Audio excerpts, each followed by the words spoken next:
J'invite à prendre la parole devant l'Assemblée.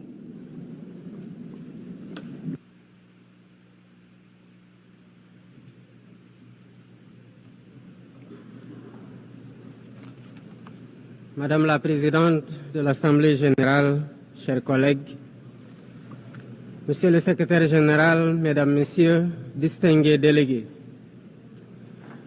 Madame la Présidente, au nom du Sénégal, je remercie votre prédécesseur et vous adresse tous nos vœux de succès à la présidence de cette 80e session de l'Assemblée générale des Nations unies.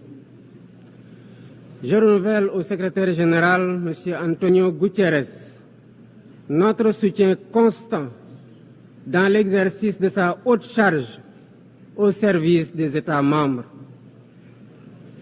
Nous nous réunissons aujourd'hui en ces lieux symboliques du dialogue universel, comme porteurs du poids de l'histoire et de l'urgence du présent.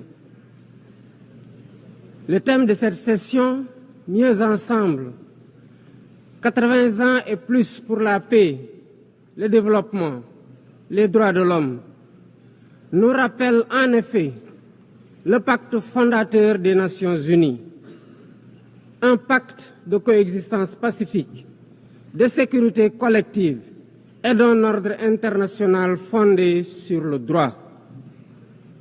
Sur cette base, les Nations unies ont accompli des progrès indéniables dans la coopération solidaire pour la prévention des conflits, la promotion de la paix et de la sécurité internationale et le règlement des différends. De même, des progrès significatifs ont été réalisés dans la codification de normes universelles pour la protection des droits de l'homme et d'un ordre international plus sûr et plus apaisé. Mais 80 ans après la création des Nations unies, le monde vacille à nouveau, comme si nous étions rattrapés par les dérives qui ont mené l'humanité à 2 catastrophes majeures en l'espace d'une génération. Nous vivons des moments de forte turbulence, de défis inédits et d'incertitudes multiples. Expansion du terrorisme, persistance de conflits anciens et nouveaux, dérèglement climatique, crise économique profonde, recul de la solidarité internationale et risque élevé de désintégration du multilatéralisme. Je n'oublie pas la course aux armements, y compris dans le cyberespace.